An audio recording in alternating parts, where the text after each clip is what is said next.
So environmental justice is the fair application of both laws, policies, regulations, with the treatment of vulnerable populations, regardless of our race, of our gender, of our age, of our income levels.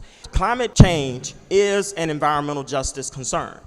And climate change has huge impacts when it comes to social impacts as well as health disparities. So it is the cumulative impact on poor communities where it impacts their economics, their health, as well as the infrastructure within communities. One of the impacts is extreme heat on people's health.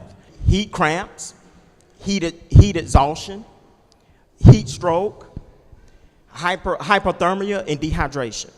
A lot of times, these communities face difficulties because their infrastructures in their homes, weatherization of their homes is not sufficient enough to protect them from extreme weather, changes in weather. So they live in poor, insulated homes. They do not have air conditioning. They have poor access to cooling areas. They often work outdoors.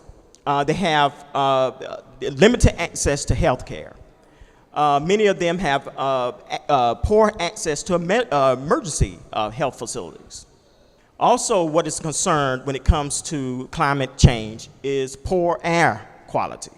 A lot of times ozone, particulate matter, these communities live on the fence line of industrial operations. So a lot of those industrial operations that's within those communities, they release a lot of effluents, a lot of particulate matter. That adds to the impacts to their health that really causes asthma, causes heart disease, as well as some other type of health concerns as well.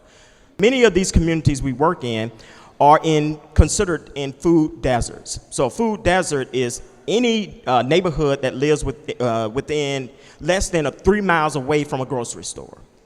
A lot of times, you go in these communities and you see on every corner a convenience store. A lot of times, these convenience stores lack vegetables, fruits, so they do not have that. They do not have the access to that. What can we do as communities? What can we do as organizations? What can we do as individuals to assist communities that are vulnerable to climate change, that are environmental justice communities? We can have discussions within our groups, within municipalities, within our organizations about implementing green infrastructure practices in our new developments, in vulnerable neighborhoods, and as part of our planning for when we are planning cities, right? We can manage localized flooding by reducing stormwater runoff and protecting the floodplains. So this is better land use decisions. So this is where zoning comes in play here.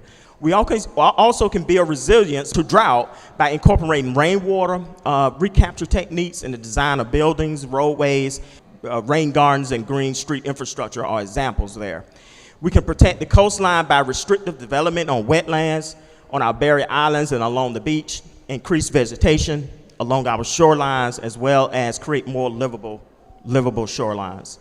We can reduce the urban island heat effect by the use of more trees in our communities, as well as green rooftops, and adding more shade and allowing water to penetrate naturally. Thank you. Thank you, sir. Appreciate you.